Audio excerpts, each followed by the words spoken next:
Next time I know.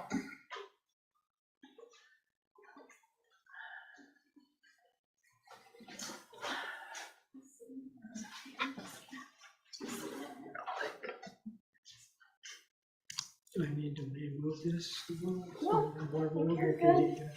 I think I will need to.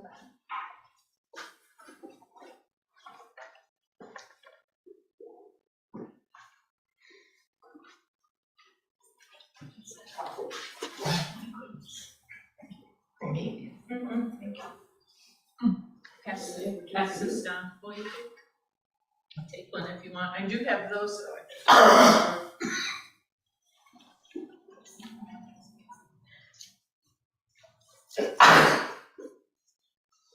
Let's see if Monica wants any here.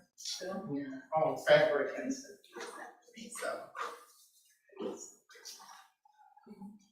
Here, hello, she sent that to you. I just found those. I forgot I had these. So I keep the package. No. But you share them first. Share them first, and then you can keep them. No, how? Would you like to? I'm good, thank you. Okay, thank you. Bill, do you need a No, thank you. Wet your whistle? You care about us? Okay, so we are kind of live. The webinar has started, so there are plenty of members here, so I can The audience. No, I mean, I can't believe, if they have fine writing, sometimes it's finer than that. Shut the door. You might want to go ahead and shut the door.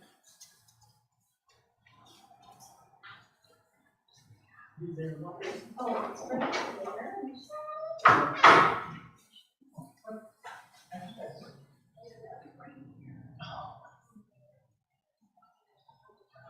Oh,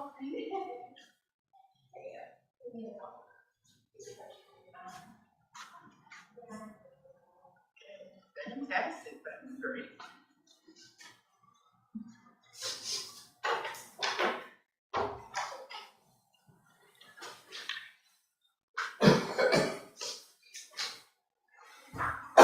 Excuse me. Really? Where'd you get the word from? Is it something else? You have to hold the cup. Put the cup there, and then you. I think he's gonna go ahead and get started. Good evening. I'm Phil Everly, President of the United Nations Association USA Southern Illinois Chapter. And on behalf of our co-sponsors, the Carbondale Branch of AAUW and the SIU Model UN, we welcome you to UN Day 2022, Nourishing Peace. United Nations Day on October 24th marks the anniversary of the entry in force of the UN Charter. There is no other global organization with the legitimacy, convening power, and normative impact of the United Nations. No other global organization gives hope to so many people for a better world and can deliver the future we want. UN Day offers the opportunity to amplify our common agenda and reaffirm the purposes and principles of the UN Charter that have guided us for the past 77 years. Due to the powers invested in the Charter and its unique international character, the United Nations can take actions on issues confronting the 21st century, including maintaining international peace and security, protecting human rights, delivering humanitarian aid, promoting sustainable development, and upholding international law. Guiding actions globally and locally include the UN's Global Goals or Sustainable Development Goals, which were developed with input from stakeholders and UN membership chapters worldwide, including our own Southern Illinois chapter. Although there are 17 goals in total, UN Day focus this year is on nourishing peace, kind of the interplay between conflict and food security, or goal number 2, zero hunger. This goal includes the vision to end hunger, achieve food security, and improve nutrition and promote sustainable agriculture. Our program today will focus on nourishing peace through food sustainability and through addressing Sustainable Development Goal number 2. At this point, I'd like to play a message from Rachel Pittman, the Executive Director of UNA USA. Good day, everyone, and happy UN Day.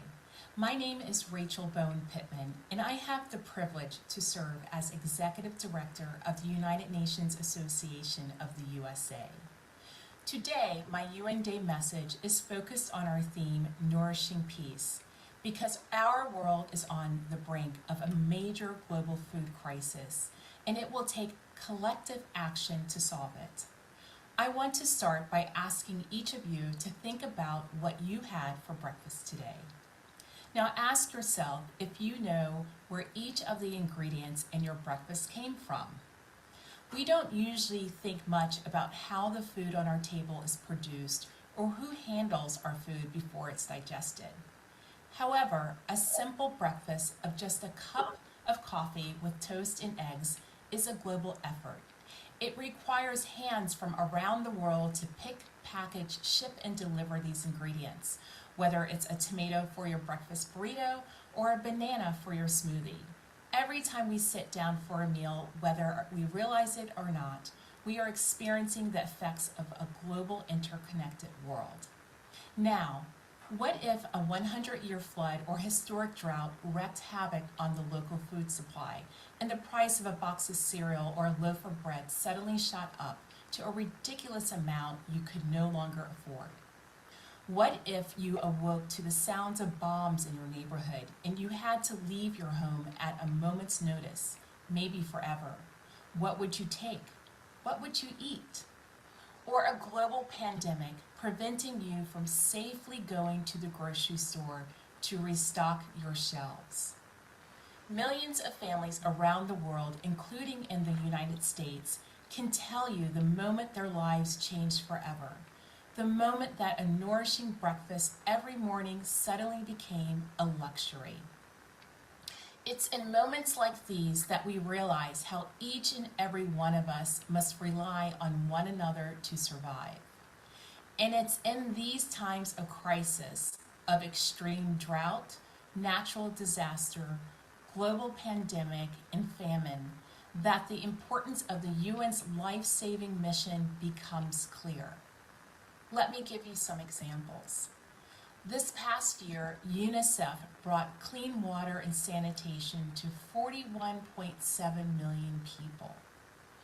With the guidance from the United Nations, the Black Sea Grain Initiative was signed in July by Ukraine, the Russian Federation, and Turkey.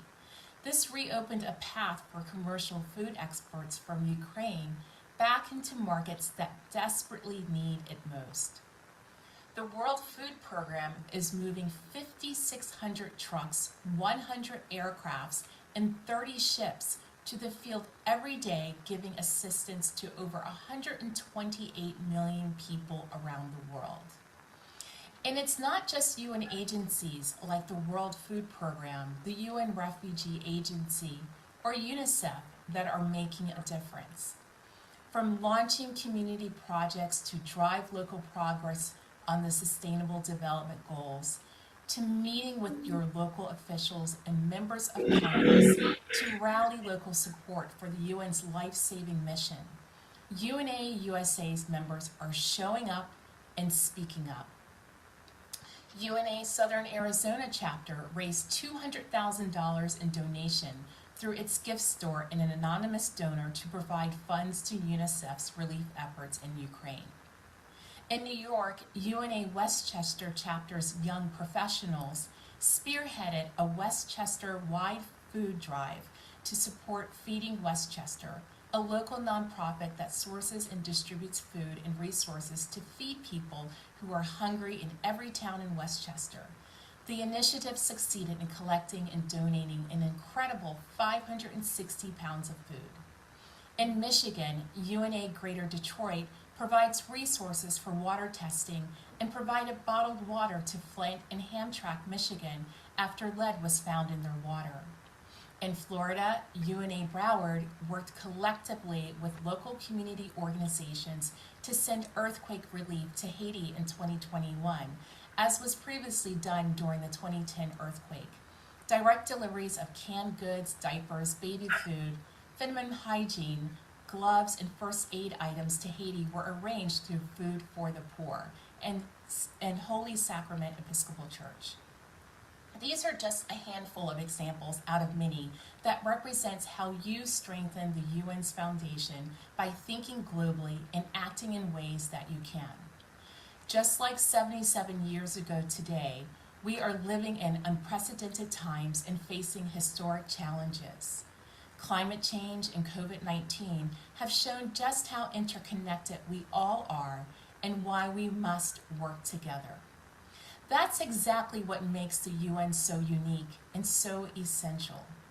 It's the only forum that brings together world leaders from 193 countries to address global threats and find shared solutions. So here's what we're going to do next.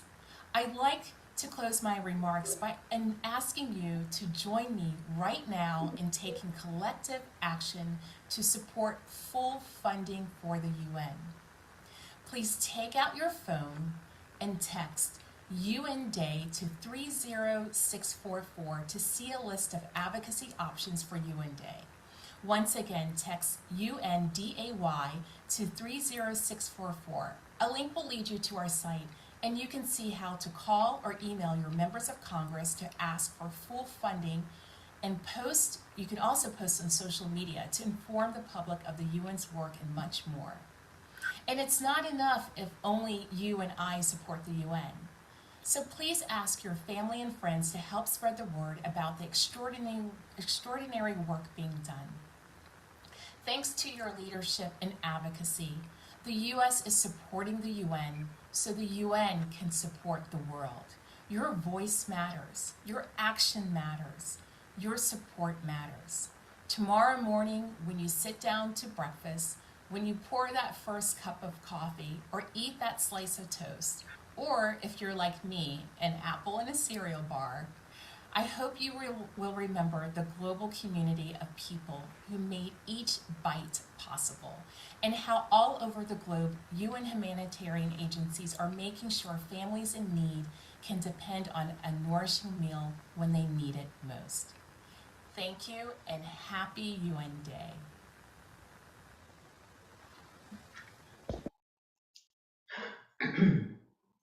As a United Nations Association member, our mission is to advocate for the UN and support of the UN. Our mission also is to educate about the UN. So tonight, we're privileged to have our guest speaker, Shahza Maghrabi, who will speak on how the UN World Food Program is nourishing peace. Shahza is the spokesperson, communication, and advocacy lead at UN Systems and Multilateral Engagement Division of the UN World Food Program. Shahza has worked for the World Food Program since 2014. We will have her presentation, and then we'll entertain questions and answers from the audience. Those of you on Zoom can enter your questions in the chat. Shahza, I'll turn the floor to you. Thank you so much, Phil, and it's nice to see you again. Happy UN Day, everyone. I don't know if you can hear me okay. I'm hearing a little bit of an echo, but is it clear from your side? It's clear. Yes. Good, okay. I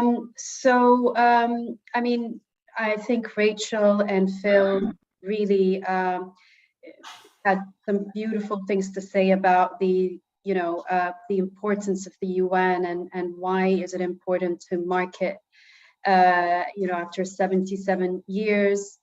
I'm going to talk a little bit about WFP, what we do, just a few minutes, and then just go into where we are in terms of the global food crisis that Rachel mentioned, and then talk about this whole nexus between conflict, peace, and food security, and some of the ways that WFP is trying to help address this issue. So WFP, which is short for the World Food Programme, is a UN agency and is the largest humanitarian organization working in over 120 countries and territories. We aim to assist 153 million people around the world. Last year, we were able to reach about 115 million, but this year we had to scale up the number of people that we need to reach as a result of a number of factors. But the leading factor is the war in Ukraine and the impact and the ripple effect it has had across the world in terms of a global hunger. In terms of, WFP, whenever a disaster strikes or a conflict or natural disaster, we're usually the first agency on the scene, providing food and humanitarian assistance to victims of conflict, of floods, hurricanes, and even pandemics such as the COVID-19.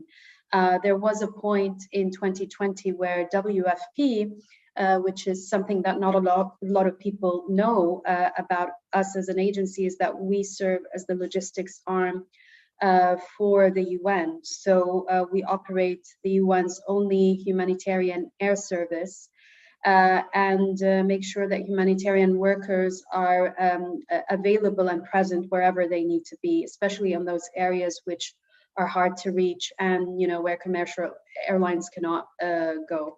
So we do that on behalf of the humanitarian community. We coordinate responses to the large-scale emergencies as a lead agencies of the logistics cluster. So we are responsible of coming up with the logistics plan on how to reach, for example, a community that's been cut off from the rest of the country because of an earthquake, because of conflict.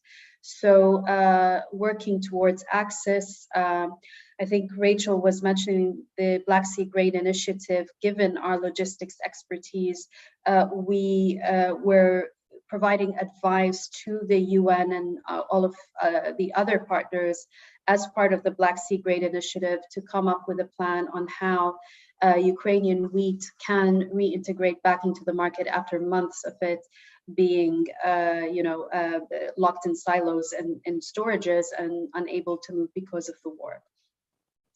And while we're doing these interventions, we always keep an eye on the longer term strategies and the Sustainable Development Program for local communities affected by shocks such as conflict, climate change, and providing the governments with the support they need in order to manage food security in the long term, by themselves, and also helping communities to have longer term strategies on how they can be food secure and not rely on assistance coming from WFP and the other humanitarian sectors. So it's really about building their resilience in various ways depending on the context.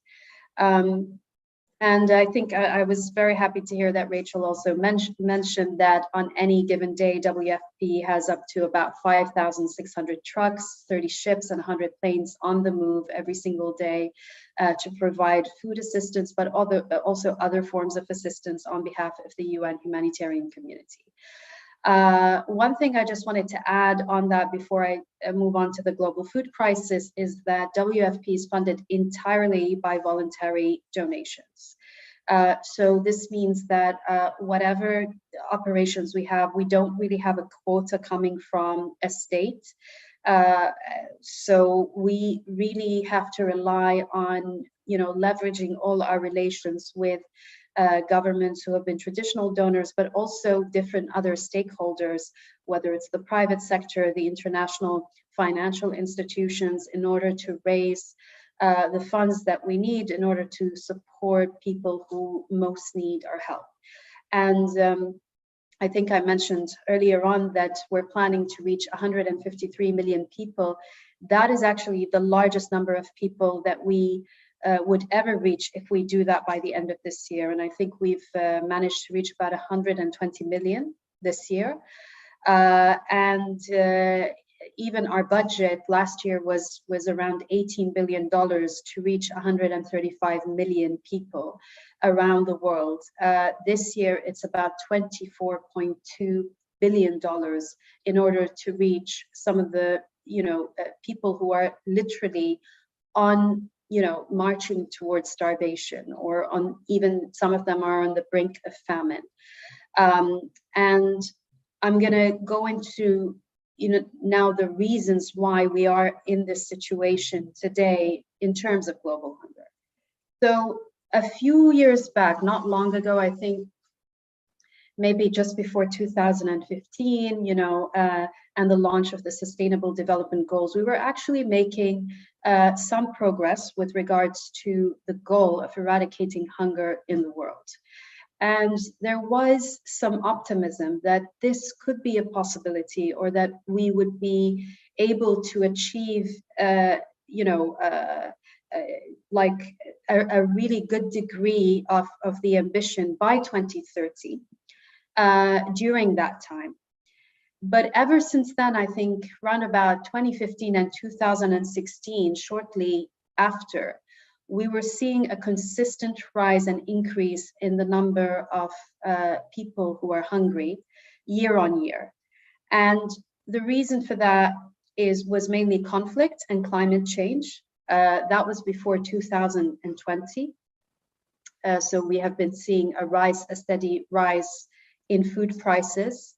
And then the COVID-19 pandemic comes, and that just compounded like the whole issue, and more people who have been cut off access to markets, who, with everything going into standstill, we had issues reaching them.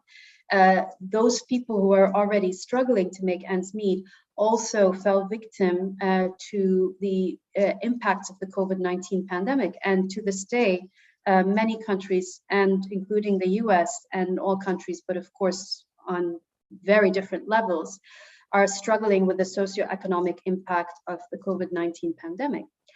And then at the beginning of this year, we have a war between two countries that are one of the biggest suppliers of food around the world. So we procure almost half of our wheat from Ukraine. And the fact that we weren't able to procure or get any Ukraine grain for months before the Black Sea Grain Initiative really had a massive, massive impact on food price hikes. And of course, which are the economies, all economies have been impacted. I mean, we've seen it in the supermarkets, how prices have shot up, but of course that is incomparable compared to countries whose economies were already struggling because of COVID-19, and in some cases climate change and conflict. And there are regions where you have a toxic mix of all those factors. Which I think right now, just, I want to really go into the links between conflict and hunger. But before I go into that, just to kind of give you an idea of where we stand in terms of the number of people who are acutely food insecure. So we have about 345 million around the world who are acutely food insecure. And then 50 million of those are literally steps away from famine. We have a food security assessment system that analyzes the level of food insecurity based on 5 levels, and number 5 is the most severe. It's called catastrophic hunger. Really, the concern starts at IPC 3. So that's where, food insecurity is definitely a concern. And then IPC 4, of course, is literally one step away from IPC 5, which is the most severe level. IPC 5, which is catastrophic hunger, is sometimes referred to as, the people who have, or communities who have recorded a level 5 of food insecurity. are sometimes, described as enduring and living famine-like conditions. And it's very true because, their situation is so dire. And of course, the fact that they are, malnourished, the fact that they are severely food insecure, they become vulnerable to illnesses. They become vulnerable to so many other diseases, and some of them end up dying. So when you're at IPC 4 or 5 level, and enduring famine-like conditions, we don't need to, one message that we keep saying is that we cannot wait for famine to be declared for action to happen. Because unfortunately, so far, this has, sometimes it's what it took for the global community to start rallying and just say, oh my God, we cannot believe it's 2022 and there's famine. We need to do something about it. Well, it's already late by that time because people are already dying. And this level of hunger is really severe. So it's really unfortunate that in this day and age, when there's so much food in the world available, that 1 in 10 people still go to bed hungry. And that we still struggle with very flawed food systems, which really, what we're seeing today is just a failed legacy of addressing, how to build an efficient food systems where it's just, and we can eradicate hunger in areas that may not be affected by conflict. There are things that's not within our hands, maybe, although everything is within our hands. All these factors are man-made, but there are so many areas where hunger shouldn't exist. But it's all about, the transportation of food, food loss, food waste on this side of the world. So these are things that structural things that we really need to address. And we need to focus on in the coming 8 years, leading up to 2030. One thing I talked about, the key drivers of global hunger rates. Number 1 is conflict. About 60% of the countries where what we call hotspots for food insecurity are affected by conflict. So by far, it continues to be the number 1 driver of global hunger rates. Climate change as well is closely becoming an equal driver of hunger rates, because the amount of climate shocks that we're experiencing on a yearly basis are really increasing rapidly, and they're becoming more and more frequent. And this is causing displacement, it is causing harvest to be lost, and in many of the areas where there's significant food insecurity, this could be the livelihoods of people. So they depend on harvest coming in throughout the year. And when that's lost, then they're left with nothing. The COVID-19 pandemic is definitely another driver. And then now we're dealing with the socioeconomic impacts of that. And then the costs of living. Those food prices, it's making it harder and harder for families to afford anything, including the most basic items. Syria, I was just looking at a story the other day, and it's just, prices have shot up in some cases 200% and just ridiculous amounts. And there's this new style of shopping that people are going to supermarkets with like cups and little bottles and spoons, and because they cannot afford, a bag of flour. It's just too expensive. So they fill in a cup and try to ration that throughout the week. Yemen, there are families that have been living on bread and sweet tea for months and months, and then maybe some fresh fruit like once in a while. So this is definitely a big issue. And then now the war in Ukraine, where we have the issue of the grains, the Ukrainian grain, and the reintegration into international markets. What happened with the Black Sea Grain Initiative was a very positive step, but still, before things really settle, it has helped restore some degree of calm.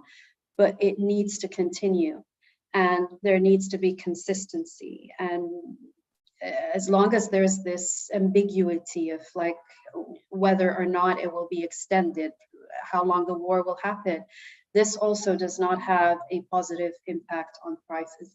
But it's a good step, it's a positive step. It has led to a decrease in prices on the international level.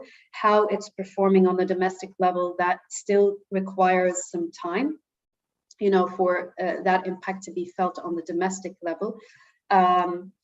And then this issue of fertilizer is a big issue. You know, Russia is one of the biggest exporters of fertilizers, and many farmers are now ahead of the planting season. So just going back to what Rachel said, she said we are, you know, facing a global food crisis. We're not facing, we're actually in it. It's, I think, one of the biggest global food crises in modern history. But it has not reached its peak.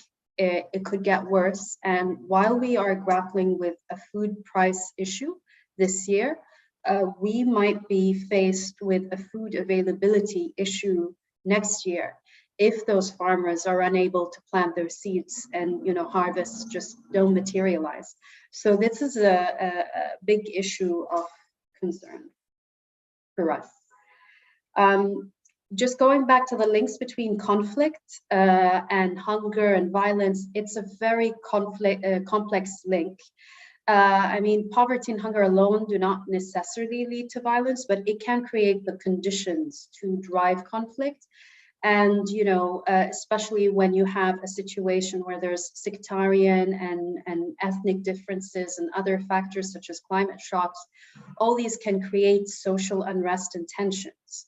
And, you know, with the increase of poverty, you've got increase of food insecurity. We've all seen protests with people holding a piece of bread because, you know, even that has become out of reach and unaffordable. So what we try in WFP to do is to use food security as a weapon in peace. We know that, you know, in various ways, of course, like different contexts also requires different kind of interventions and forms of assistance.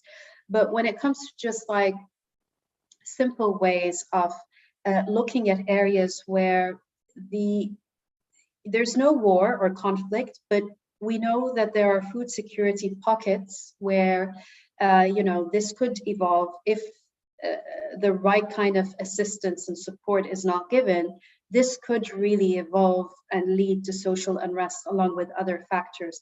This is where WFP tries to kind of provide assistance and focus on those countries that is not hotspots, but definitely on the radar. Of course, funding for those countries, it's very, very difficult to advocate for you know, providing and raising funds for something, especially, you know, with so many conflicts and crises these days that are already at best 50% funded, at best. It's not easy, but we are trying to, you know, diversify our stakeholders, but also try to, you know, work with institutions. And one of the institutions that we're working with is the Stockholm Institute for Peace and Research Institution, SIPRI, to just look deeper and try to come up with evidences on how these programs and anticipatory action can actually help and, you know, stop potential powder kegs, you know, where there's food security pockets from evolving further.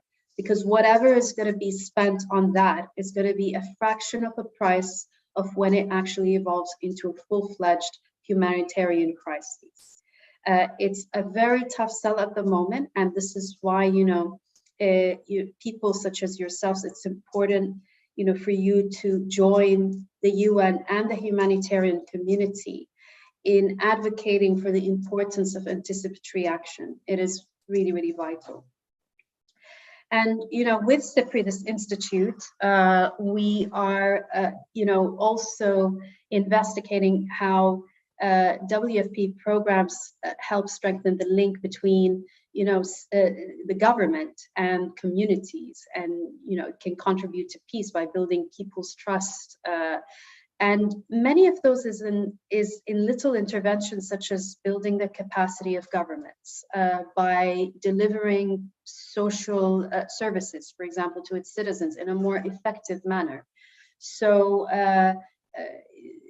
part of our work is to kind of build the capacity of governments, set up early warning systems so that, if there's a flood, we have this insurance programs that when the system, a government, we work with the governments in setting up this early warning system. So when there's a flood coming, it triggers like these cash payouts ahead of the floods so that people can go buy whatever they need and at least, not risk their lives going out and they have everything they need before the floods hit.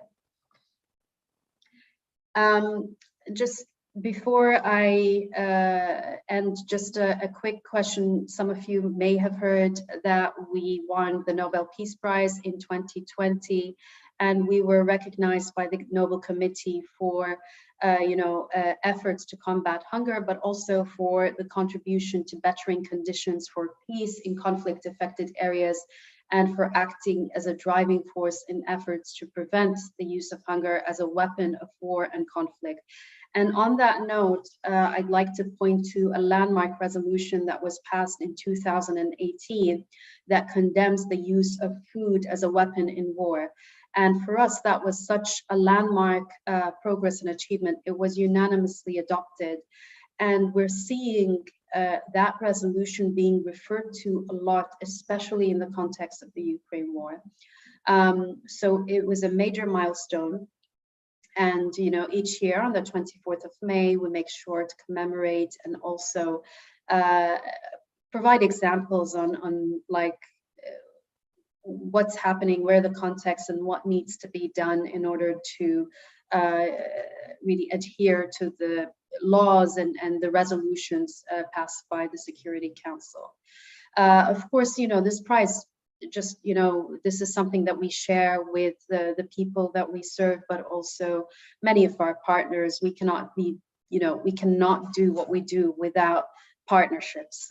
This is essential, whether it's with governments, whether it's with our sister agencies, our other colleagues in the humanitarian sector, and everyone here, whether it's universities, research institutes. This is really a collaborative effort. And to be honest, we're at unprecedented times, so we need all hands on deck to really get out of this crisis. It's definitely a global issue and requires a global solution, and all minds to think about innovative ways on how to do better and how to avoid a similar crisis in the future. I think I'll stop right here, Phil. Maybe see if there's any questions.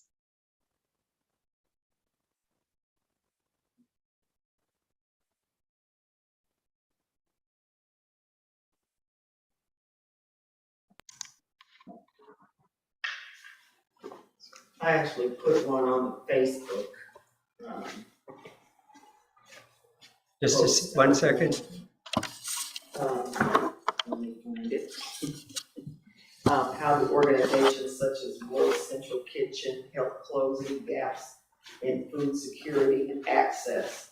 And paired with that, how long can they sustain communities such as those in the Ukraine? I don't know if she heard me. I'll repeat the question. Did you hear Yes, the? I'll still try. There was a bit of static, so if you can repeat that question, I'd be grateful. Something I heard, World Central Kitchen, but yeah, there's And other such organizations that are working in Ukraine, how have they been able to continue to help, or will they be able to continue to do what they do? Is that the question? Or Pretty much, yeah. Yeah. So, I mean, obviously it's a challenge. are definitely there as UN, as WFP, and all our other agencies, whether it's in Ukraine or in the neighboring countries where there was a refugee influx. Of course, some areas are challenging to access, and that's why we have been advocating for access to those areas. But you know, we're there and we're delivering, and we're scaling up continuously. And you know, we work very closely with the World Central Kitchen, whether it's in Ukraine and others. But I think for WFP, our aim, I have to check on how many people we were able to reach, but we were able to sort of continue to scale up our assistance consistently. And at the same time, wherever, you know, we don't have access to areas, that's where we advocate for that, because it's really important that people who are already affected by the war and the conflict, that they get food security. And how we do that, we actually pre-position the food stocks around those encircled cities and areas, so that once the fighting stops and at the first chance that we're able to enter, the food is there. We don't have to transport it from the borders. It's there and it's just ready to go in. Usually how that happens is by an interagency convoy. So it's not just, in this case, WFP alone. It has to be a UN convoy that includes WFP's food assistance, UNICEF, and all the other agencies.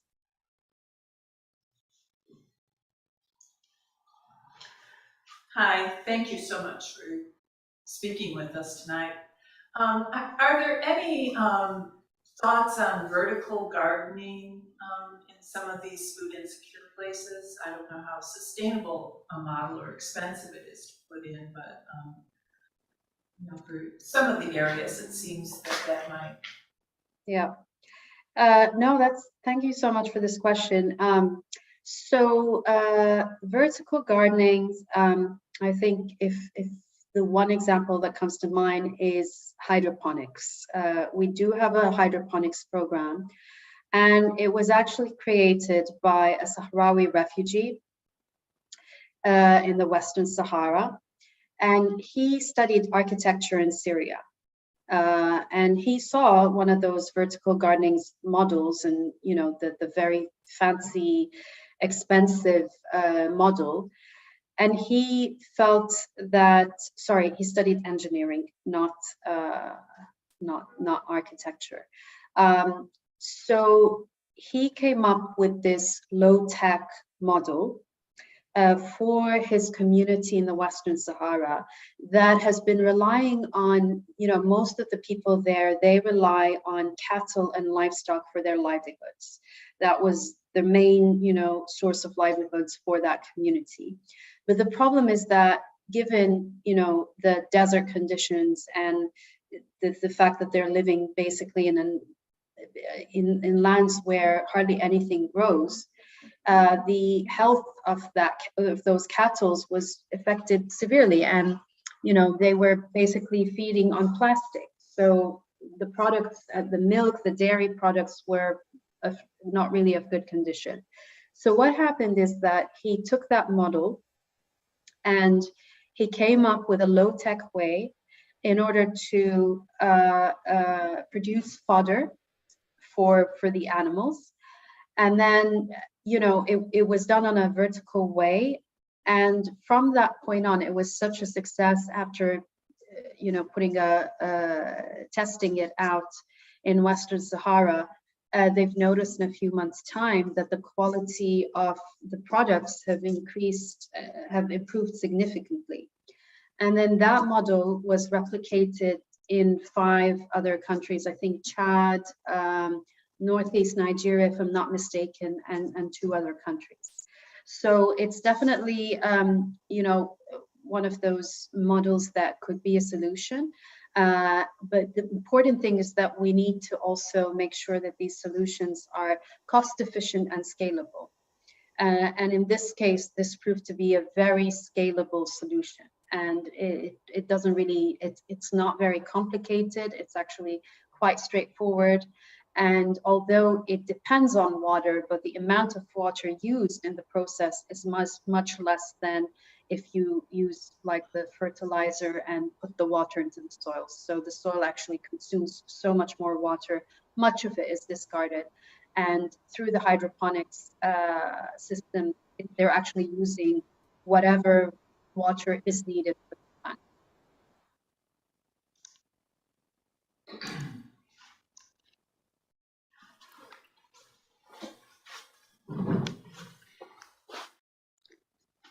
Okay, one of the questions from online is, what information do you have about food support for Ukrainian refugees fleeing the conflict zone? There's different ways of support. Wherever possible, we, number one, provide cash assistance, because cash assistance is a win-win situation. The only times where we provide direct food assistance, that is the food baskets, for example, or the hot meals, it's when the community affected does not have access to supermarkets. So they've been cut off, the place is besieged, so we have to bring the food to them, whether it's via hot meals or food basket that will typically include sugar, rice, maize, those kind of basic items. But for example, in the neighboring European countries where Ukrainian sought refuge, we've got fully functional markets. It's just the fact that people do not have the money to buy their food. So we provide them with cash assistance, and at the same time, we're injecting that money back into the local economy. And they get to decide what they want to eat. We don't get to tell them that, here's some sugar and everything, pasta. So it's definitely a model that we're trying to expand wherever it's possible, but really it depends on the context. Okay, maybe one more question. What steps are we able to take at the local level to help combat food insecurity? What agencies are available for us to support financially, outreach, or other to help assisting with international efforts? In terms of local agencies, I'm sure UN Association has a list. You've got WFP, UNICEF, but also a lot of NGOs as well. I think what would be the most useful thing, from you guys what you can do is really raise awareness about this issue. And I mentioned something about, I hate using the word of anticipatory action because I don't know if you really understand, but you can think about it as anticipating and being more proactive. It's difficult really to be proactive at a time when there's just so many crises, but just know that all of these issues are interlinked and interconnected. Just because something is happening in Yemen or in the other part of the world doesn't mean, like, you may not feel the impact right now. You will feel it eventually in a year, 2, 3 years. And we really have like this moral responsibility to act and think of others and really start thinking as global citizens. This is what the UN is about. It's not about, okay, I'm good, I'm not affected by climate change yet. But, those people who are in Madagascar, for example, who have contributed, and Pakistan, who have contributed absolutely nothing to climate change. They don't even have a quarter of the industries that are in the US and in Europe, but they're paying the price. So I think it's really important to, find out what's in your local communities and neighborhoods, but also try to connect internationally, like how. And I know UNA has a list of agencies and organizations that are doing amazing jobs in fighting hunger and food insecurity around the world. Well, thank you, Shaza. We really appreciate the information you have provided us about the work of the World Food Program, and we thank you for taking your Monday evening to be with us. Thank you. It's my pleasure. Okay, now we'd like to turn our program to the local level. Food insecurity can be happening locally as well as places around the world. So we've invited two people to speak to us. Chastity Mays and Monica Spiegel are going to share with us information about local food resources and their work in these areas. So first of all, Chastity Mays, are you with us? I'm here. Okay, Chastity serves as the Assistant Director for a Gift to Love charity, which also serves as a supporter of the Carbondale Spring Food Autonomy Initiative. So I'll turn it over to you, Chastity. Thanks. So I was asked to speak by Marilyn Tipton. Marilyn had other obligations, so I stepped in for Marilyn.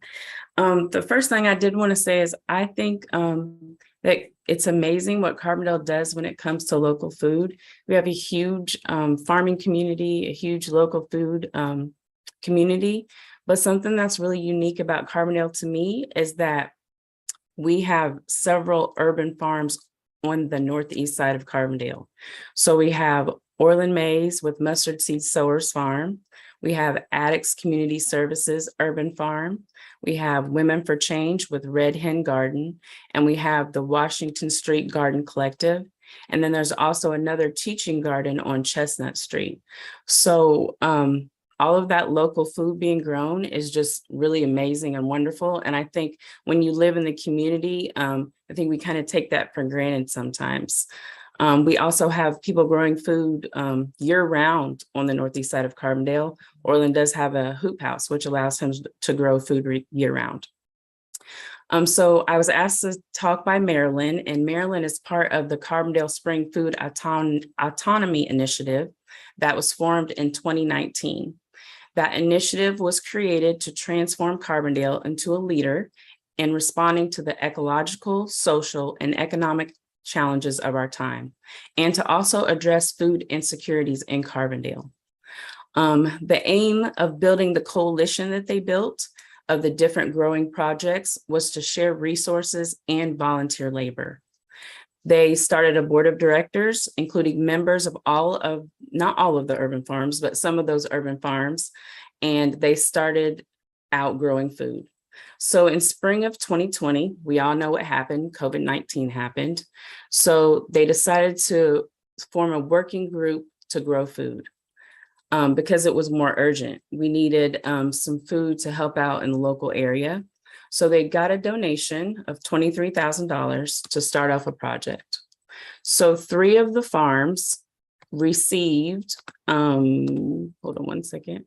3 of the farms received infrastructure.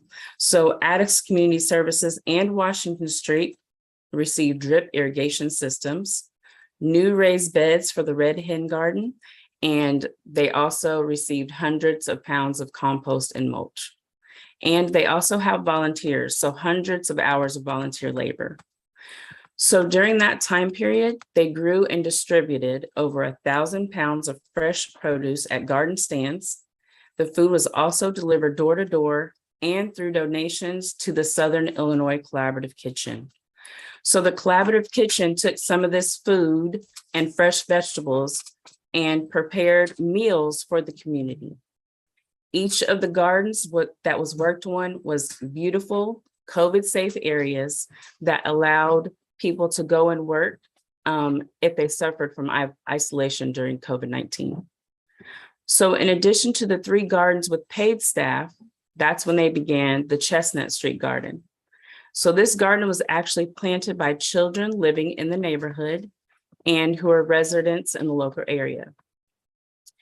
The Food Autonomy Initiative also created chicken coops. So within the city of Carbondale's guidelines, and produced 12 chicken coops in collaboration with Little River Research and Design. We distributed these to local residents free of charge, assembled them, and gave them 6 laying hens on the sole condition that the eggs had to be shared with their neighbors. This project was very successful and it was entirely volunteer run. During the spring and summer of 2020, they were able to pay workers in the gardens and coordinate a large volunteer base. Hundreds of pounds of food were distributed door to neighbors in the community. What was not distributed in the community was given to Southern Illinois Collaborative Kitchen. The Collaborative Kitchen provides meals each Saturday to the Warming Center, Women for Change, who distributes throughout the community to people in need. Meals are provided to the community members for a small donation or for free. So currently, the gardens have accomplished a tremendous amount with few resources and extremely trying circumstances. We do also recognize it's not enough. We try to live up to our mission in the pursuit of food autonomy in Carbondale.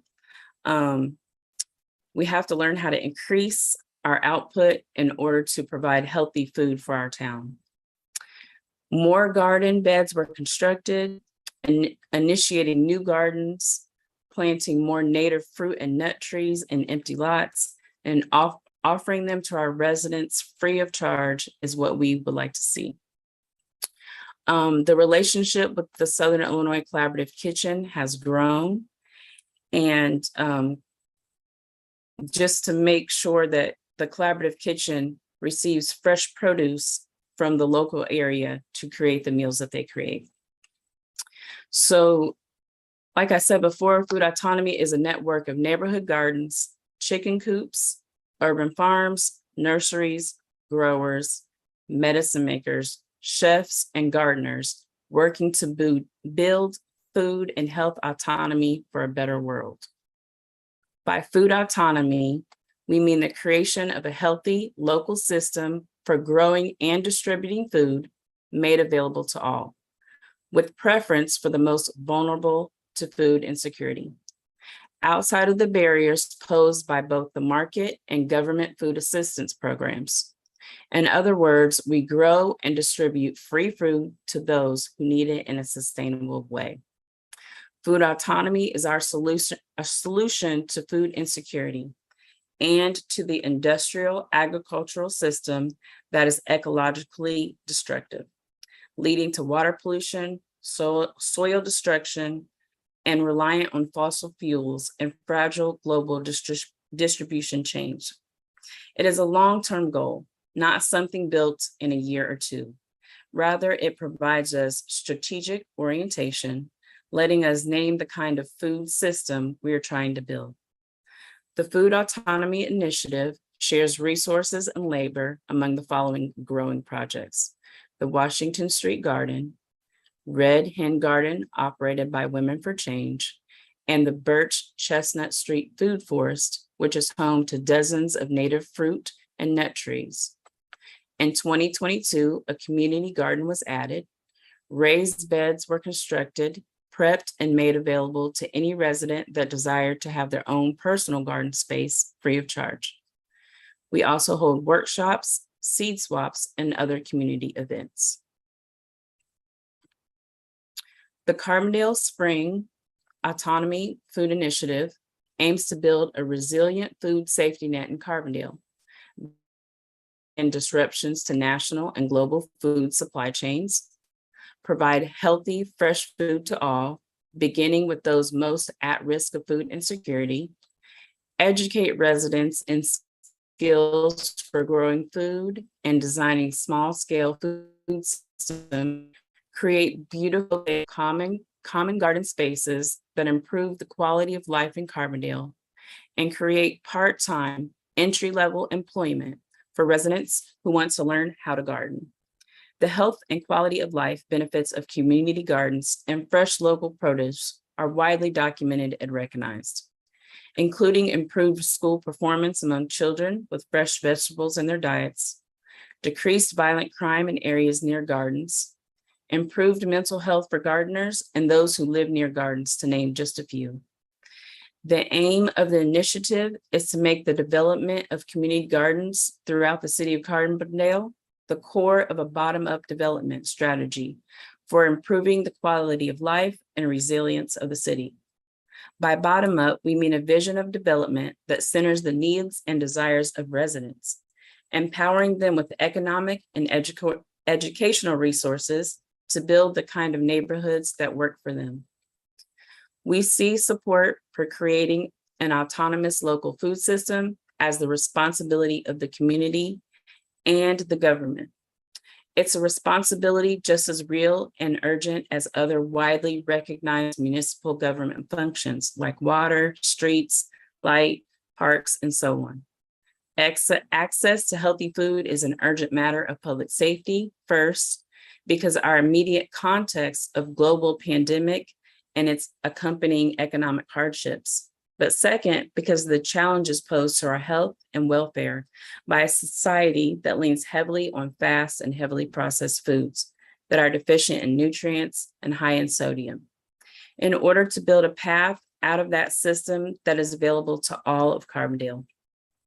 The city of Carbondale embraced the efforts and provided Carbondale Spring Food Autonomy Initiative with funding through the Community Grant Fund since 2021 to present to be able to continue to pay our garden workers and provide fresh, healthy vegetables to the community.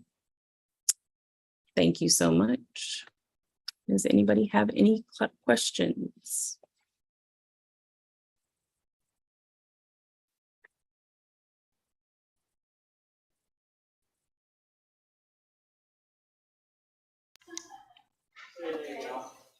Is there questions for Chastity?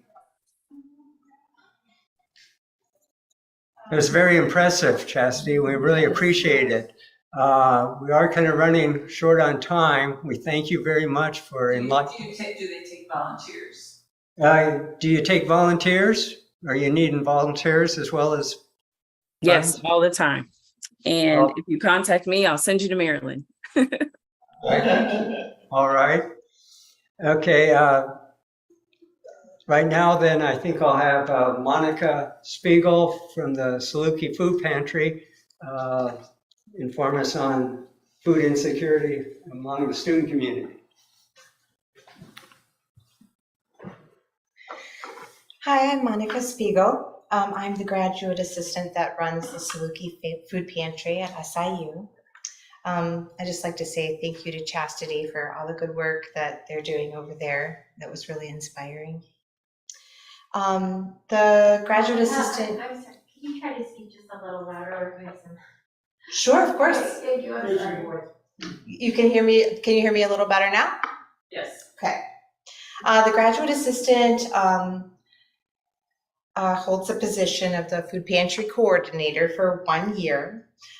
We also work with student volunteers that are doing community service because of their whatever program they're in. And we also work with Kent Eplin, who is the associate director at the Student Center. The Saluki Food Pantry opened in 2016 in response to a study that in 2013 that showed that Illinois universities were having students with food insecurities. And SIU students had a food insecurity rate of just over 31%, which is quite a lot higher than the national average of 14%. At that point, we really started working hard to achieve a more food secure environment for our students. Since 2016, the Saluki Food Pantry has provided almost 5,000 shopping visits for SIU students and their families. Each shopping visit provides 3+ days of food for each individual. They include non-perishable items and as well as toiletries. A couple things we're working on is we have a grant application for a refrigerator. I know it seems simple, but we need a refrigerator to provide fresh fruits and vegetables to our students. And we are also just started working with SIU Farms to provide food that SIU grows itself to our students and their families. The Saluki Food Pantry creates a welcome, caring, and confidential environment. And we believe in a holistic approach. So when someone comes in and applies for a visit to the pantry, we also ask them if they need other resources. With that information, we can give them resources at SIU as well as across our community. And those would be things such as other food pantries, mental health connections, link assistance, and childcare. We're located in the lower level at the Student Center, open to students, Mondays 9 to 12 and Thursdays from 10 to 1. And donations are always welcome. They can be dropped off at the Saluki Food Pantry or on the second floor in the administrative office in the Student Center. We are community driven and supported, and we thank you for all the support. Thank you.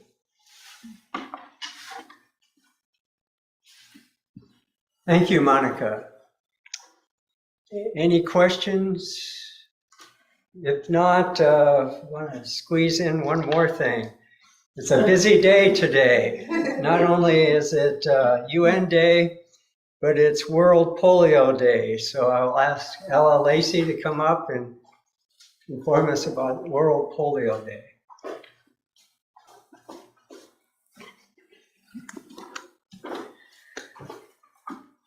Well, thank you very much, Phil. I am really pleased to be able to say something. I'm sorry that the clock is going so fast nowadays. But I come to you regarding World Polio Day because of my background in working on polio. I spent much of my first 10 years of retirement as a polio surveillance officer. And in that role, I was selected, trained, and deputed by the United States Centers for Disease Control and Prevention in Atlanta. And then I was accepted, supervised, and assisted by the World Health Organization, or UNICEF. And I did this for 7 3-month periods. So that's the context in which I talk to you about polio. And I want to talk about polio and the power of vaccination. And I want to do that by giving a little bit of history of polio in the United States, history of vaccines as they were marketed for polio, and then a reminder of some key terms that I hope you will consider as you read information about polio, and especially some of the current information about polio. But to get back to the idea of the World Polio Day, you know, the United Nations was involved in polio when it became a polio international campaign from the very beginning. As a matter of fact, it took action of the World Health Assembly, which is the supervising agency to the World Health Organization, which is a United Nations organization, as is UNICEF. And so it took action from that assembly to get us started in 1988 on the worldwide polio campaign, which involved any number of organizations working in different countries, but working together to try to eradicate polio. Polio was selected as the second disease ever targeted for eradication on a worldwide basis, the first being smallpox. So talking about polio, just as a review, polio is a disabling and threatening motor neuron disease caused by the polio virus. And of course, the formal name of it is poliomyelitis. polio epidemics were first seen in 1894 in the United States, with gradual increases in the early 1900s and on to the 1950s, with increases going on when at that time there was panic and uncertainty because it was not known what in the world was causing polio. And there were all kinds of rumors about what caused it, and places were shut down and swimming pools were blocked off and everything else because it was thought that polio was spread in all kinds of ways. But then in 1953, 54, there was seen some success in the development of the inactivated polio vaccine, the injectable vaccine. And so that came from Jonas Salk. So in 1955, that vaccine was put on the market and was administered to children, babies at 2 months, 4 months, 6 months, or 2 months, 4 months, and then between 6 months and 18 months, and then at 4 to 6 years. So a total of 4 vaccinations for getting fully vaccinated against polio. And the advice to physicians then and now has been, if you're unsure that a child has been vaccinated, vaccinate them. That it's better to have more than to be under-vaccinated. So in terms of the other vaccine, the oral polio vaccine, Albert Sabin developed that vaccine, and Sabin and Salk were kind of in competition with each other in trying to, get the best, the first, the whatever. But anyway, in 1961, the oral vaccine became available. In the United States, we used it from 63 to the year 2000, mainly giving up on the widespread use of the oral vaccine because there is vaccine-associated paralytic polio. But one thing we have noticed since the vaccines have come, the overriding thing, not just one thing, before immunizations were available, cases climbed annually. And that's marked until the point of 1954. After the injectable polio vaccine, 1955 through 60, in that 5-year period, cases dropped from 20,000 to 2,500. So that was the first evidence of the fact that the vaccination was so important to polio. And then we run ahead to 1988 when the World Health Assembly did designate eradication of polio as a goal for all the countries in the assembly. And that had the support of the World Health Organization, UNICEF, Rotary, and the Centers for Disease Control. And Rotary had worked on looking at the effect of the vaccines in mass numbers in the Philippines and Vietnam prior to the World Health Assembly adopting that. They were using the Rotary evidence as that. And so, polio has the 3 serotypes called strains, 1, 2, and 3. And I'm just saying all of this because, there's real concern now, and you keep hearing different information about the polio. Actually, there was one polio case in New York of paralytic polio. There's one case. But you do hear that there are many cases. And that's true. There are probably many cases because the data would show that for polio, when you see one paralytic case, depending on whether it's that serotype 1, 2, or 3, you see there are 200 people with polio when there's one. I don't remember which. I think 2 is the one that there might be as many as 2,000 for one case. And the case in New York was type 2. So that's where you're hearing about thousands of cases. We don't know. It's speculation that there are thousands of cases. There's really been one that's been defined as of the 18th of October, according to the data I looked at. So some terms I'd like to just kind of toss for you to be sure and think about. In terms of the vaccine itself, there were the three types. So vaccines at first were developed as trivalent, tri with the three. So both the vaccines worked against the three types of polio. But as progress went on, and especially two disappeared, then it became a bivalent vaccine that was adopted in 2016. They worked on the decision between 13 and 16 and finally came down with bivalent vaccine would be there. So they no longer were vaccinating against type 2. And after some time, maybe the next 2 or 3 years, 3 or 4 years, 3 dropped off. And so they developed a monovalent vaccine. So you're only vaccinating against type 1 after a while. And that all was working fine, except the oral polio vaccine is used in other countries where healthcare workers are short, for one thing.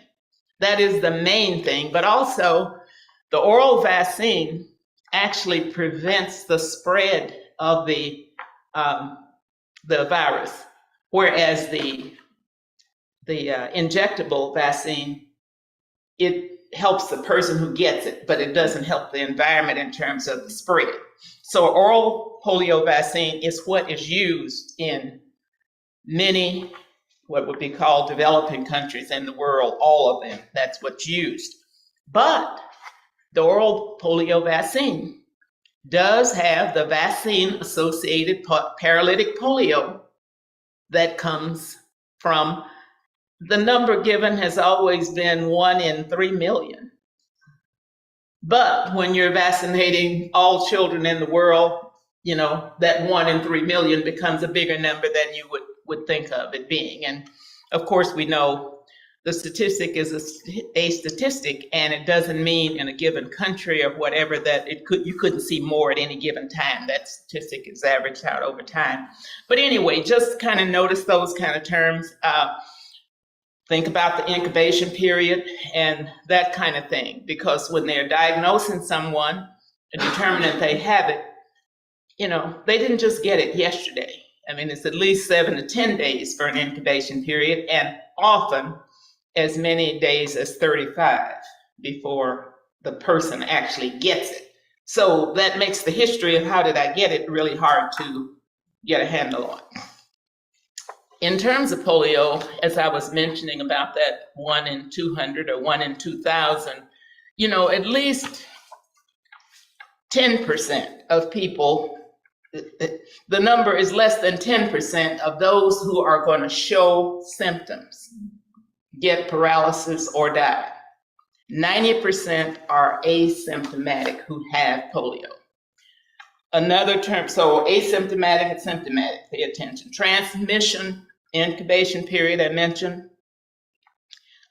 Who's infected. When you see the report that has the acronym, the code, whatever about the case, if you noticed in New York, the person was a small c, VDPV. So polio-derived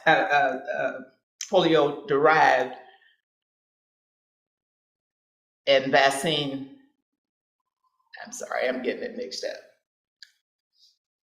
Vaccine-derived and polio-dependent kind of thing in terms of that person. So reading that, we should know right away, the person probably didn't just get polio right there. Although we know it's been in the sewers and that kind of thing, it's showing up there. But that person, it isn't the wild polio virus, the one that's been there all the time, the one that was in America up to 79. It's not that. It's not that. It comes from somebody having had the vaccine. The virus grows best in the stomach and it's excreted. And so then it probably got it in some way, person got it in some way from that particular process. So when you're looking at those letters, the small c there means circulating. And when it starts with the capital W, it's wild. In the world, in October, there were 34 cases of wild polio virus. And 20 of those are in Pakistan, 5 are in Afghanistan, 7 are in Mozambique, and 1 in Malawi. Those are the cases that can be recorded as far as can be determined. I didn't bring the data. I knew time would be somewhat short on the circulating cases. You are seeing as much as 200 cases in some countries at this point in time of circulating cases. The US is still showing only 1 on the circulating cases. But until polio is gone all over the world, this makes the point that we are at risk, and especially for people who have let their vaccination records get low, communities that have got low. A lot of the vaccine resistance wasn't against polio per se, but against the childhood immunizations overall. People have stopped vaccinating their children. And the evidence is coming in that, we're going to suffer. So my recommendation to us all is, if we're involved in groups, there are things that we can do to work with our local health departments in support of what they're doing in communities.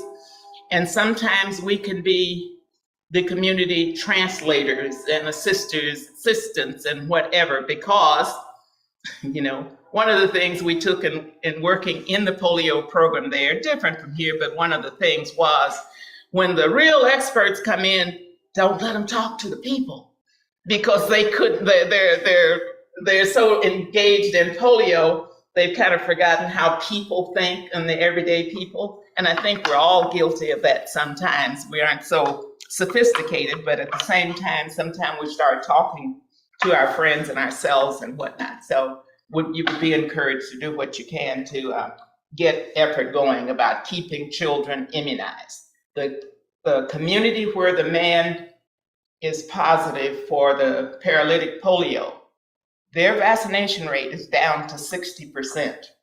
And you cannot sustain that immunity we want to have with that kind of vaccination rate. So thank you very much. Thank you very much. Thank you, Ella. Okay, we want to thank you for being with us today to celebrate UN Day. We also want to thank our presenters today.